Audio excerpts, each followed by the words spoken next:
નમસ્કાર વિદ્યાર્થી મિત્રો, હાર્દિક સ્વાગત છે તમારા YouTube ચેનલ ની અંદર। આજે આપણે જોવાના છીએ ધોરણ 10 વિષય સામાજિક વિજ્ઞાન ચેપ્ટર નંબર 17 આર્થિક સમસ્યા અને પડકાર, ગરીબી અને બેરોજગારી। હવે એની અંદર આજે આપણે એક સરસ એવો પોઈન્ટ સમજવાનો છે કે આપણે જે ગરીબ છીએ તો એને દૂર કરવા હોય, ગરીબીમાંથી અમીર તરફ જવું હોય તો આપણે શું કરવું પડે, બરાબર? કે પૈસા કમાવા કે શું કરી શકાય, બરાબર? તો એના વિશેની આજે આપણે સરસ એવી ચર્ચા કરવાની છે। 3 માર્કનો આઈએમપી પ્રશ્ન છે। સૌથી પહેલા તો છોકરાઓ ટીક કરી લ્યો, 3 માર્કની અંદર પૂછાય એવો જ પ્રશ્ન છે, બરાબર? પ્રશ્ન શું છે? ગરીબી નિવારણની વ્યૂહરચના સમજાવો। મતલબ આપણે ગરીબીને કેવી રીતે નિવારી શકીએ। હાલો, ઉદ્ભવ તો આપણને ખબર પડી કે ગરીબી ઘણી બધી રીતે ઉદ્ભવે, પણ એને દૂર કરવી હોય શું કરી શકાય, બરાબર? તો એના માટેનો આપણે જવાબ આજે સમજવાનો છે। સૌથી પહેલો જ મુદ્દો, રોજગારીના અવસરમાં વધારો કરવો। એટલે કે રોજગારી ગમે એમ કરીને વધારે લોકો કામ કરી શકે એવા ક્ષેત્ર બનાવવા કે લોકો એની અંદર વધારે ઇન્વોલ્વ થઈ શકે, જેમ કે ઉદ્યોગ, એટલે કે અલગ અલગ કારખાના, ફેક્ટરી જે અત્યારે ભારતમાં થઈ રહ્યું છે, એના પછી કૃષિ, ખેતીની અંદર લોકો વધારે જોડાઈ શકે એવું કરવું, અને સેવા ક્ષેત્રનો પણ વિકાસ કરવો। સેવા ક્ષેત્ર એટલે એરપોર્ટ ને ટ્રેન ને એ બેંક ને એ બધાની અંદર વધારો કરવો, જેથી કરીને લોકો કંઈક કમાણી કરે, ને કમાણી કરી લેશે લોકો એટલે ગરીબ રહેશે નહીં। બીજું, કુશળતા વિકાસ તાલીમ દ્વારા યુવાઓને નોકરી માટે યોગ્ય બનાવવા, બરાબર? મતલબ આ કુશળતા યોગ્ય વિકાસ એટલે શું ભાઈ? તો કે છોકરાઓને કેવા બનાવવાના? સ્કિલ વાળા, બરાબર? એટલે કે સ્કિલેબલ એને બનાવવા માટેના પ્રયાસો કરવા, જેથી કરી અને છોકરાઓ છે એને સારી એવી એક જોબ મળી શકે તો એ પોતે પોતાની ગરીબી દૂર કરી શકે। એનાથી આગળ સૂક્ષ્મ, લઘુ અને મધ્યમ ઉદ્યોગ, જેને MSME ને પ્રોત્સાહન આપીને સ્વરોજગાર વધારવું, બરાબર છે? કે જે નાના નાના ઉદ્યોગો ચાલુ કરવા, જેથી એમાં લોકો જોડાઈ શકે, બરાબર? એનાથી આગળ કૃષિ સુધારા દ્વારા ખેડૂતોની આવકમાં સુધારો કરવો, બરાબર? અલગ અલગ જે બિયારણ છે એને અલગ અલગ નવા મોડિફાઈ કરીને બનાવવા, જે અત્યારે ગવર્નમેન્ટ આપણી બનાવે છે બહુ સારી રીતે, જેથી કરીને શું થાય? ખેતીની અંદર એક ઇન્કમ વધારે થાય।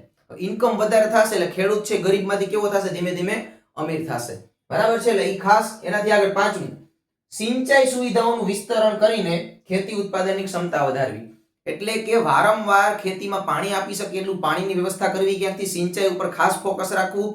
જો પાણી જ નહીં હોય તો પાક નહીં થાય પહેલા તો, બરાબર છે? એટલે આપણે શું કરવાનું? તો કે એવી કંઈક વ્યવસ્થા કરવાની કે પાણી મળતું રહે પાકને કન્ટિન્યુઅસલી, એટલે પાક બગડે નહીં અને સડે પણ નહીં અને સુકાય પણ ન જાય, બરાબર? જેથી કરીને પાકની ક્ષમતા વધી જાય તો આપણે શું કરી શકીએ? તો કે પૈસા થોડા ઘણા એમાંથી કમાઈ શકીએ। એનાથી આગળ ગરીબો માટે આવાસ યોજના, જેને PMJ કહેવાય છે, બરાબર? PMY દ્વારા સુરક્ષિત રહેઠાણ આપવું ગરીબ લોકોને, જે અત્યારે ગવર્નમેન્ટ આપણી આપે જ છે, બરાબર? અલગ અલગ સિટી હોય તેમ અલગ અલગ પછી એરિયાના નામ હોય, ત્યાં ગરીબ લોકોને સરસ એવા મકાન આપે છે, અથવા તો 1,20,000 જેવી અત્યારે ગવર્નમેન્ટ સબસિડી આપે છે પોતાને મકાન બનાવવું હોય તેના માટે, બરાબર? એને કહેવાય, એને શું કહેવાય છે? તો કે ગરીબ માટે આવાસ યોજના કહેવાય છે, બરાબર?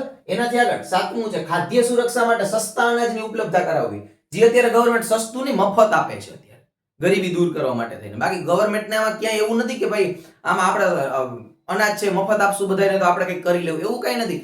ગરીબી દૂર કરો માત્ર કે લોકો પોતે અન્ન મેળવી શકે એટલા માટે થઈને, બરાબર?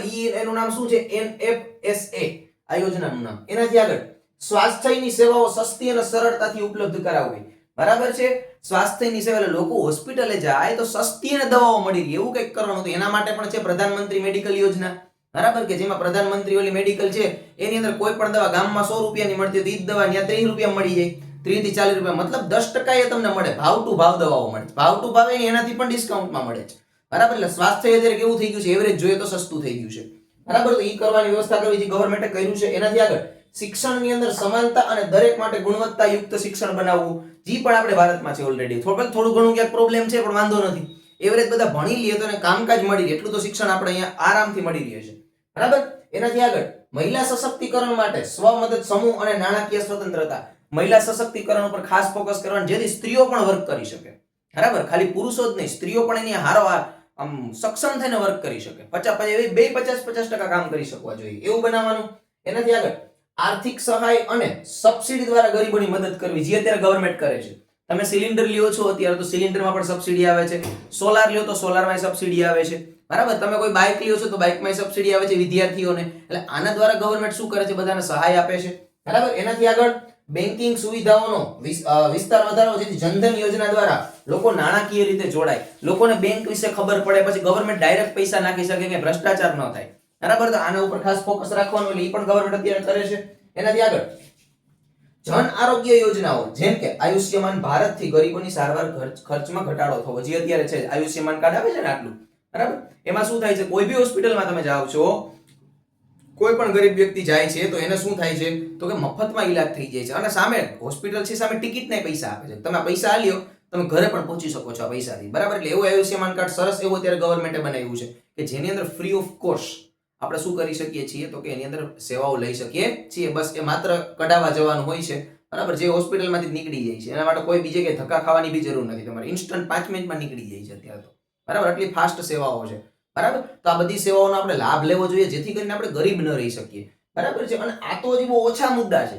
આ સિવાય કેટલું બધું ગવર્મેન્ટ કરે છે એનો આપણે લાભ લેવો જોઈએ જેથી કરી અને આપણે શું કરી શકીએ તો કે આપણે ક્યાંક ને ક્યાંક યોજનાઓ આવતી હોય તેમાં આપણે લાભ લઈ શકીએ. કૃષિની અંદર તમે ગણી ન હોય એટલી યોજનાઓ છે, મેડિકલમાં ગણી ન હોય એટલી યોજનાઓ છે, શિક્ષણમાં ગણો નહીં એટલી યોજનાઓ છે, આટલી બધી સ્કોલરશિપ મળે છે, બરાબર. પરંતુ પ્રોબ્લેમ શું છે, પ્રોબ્લેમ છે નોલેજનો, કે યોજનાઓનો લાભ ક્યાંથી મળે એ જ નથી ખબર, બરાબર છે. તો એના માટે આપણે જરાક જાણવું જોઈએ, કારણ કે આપણી પાસે સરસ એવું અત્યારે ગેજેટ છે, એ છે મોબાઈલ. એમાં બધી અપડેટ્સ આવે છે, બરાબર. તો ગરીબ રહેવા માટે અત્યારે આમ જોઈએ એવરેજ તો તમે જો કામ કરતા હોય ને ભારતની અંદર, તો ગરીબ રહેવું એ કદાચ લોકો માટે બહુ અશક્ય વાત છે, એમ સમજો તમે. શક્ય ને અશક્ય વાત છે, બરાબર. પણ હા, હું એમ નથી કહેતો કે આપણે તમ તારે અંબાણી સાહેબ બની જઈએ, એમ વાત નથી. પણ થોડીક વાર લાગે પણ થઈ જાય, એટલીસ્ટ તમે ગરીબીમાંથી તો બહાર આવી શકો, બરાબર છે. ને આવા તો ઘણા બધા મુદ્દાઓ છે જેની ચર્ચા આપણે કરી શકીએ, પરંતુ આપણે અત્યારે બોર્ડની અંદર પૂછાય તો 13 મુદ્દા છે આપણા માટે ઇનફ છે, પૂછાય તો, બરાબર. 13 મુદ્દા લખશો તો તમારે પૂરેપૂરા લગભગ માર્ક આવી જશે, 3 માં 3 માર્ક રોકડા, બરાબર છે. તો સરસ એવા મુદ્દાનો સ્ક્રીનશોટ લઈ લ્યો જેથી કરી અને બોર્ડની અંદર પૂછાય તમને તરત આવડી જાય.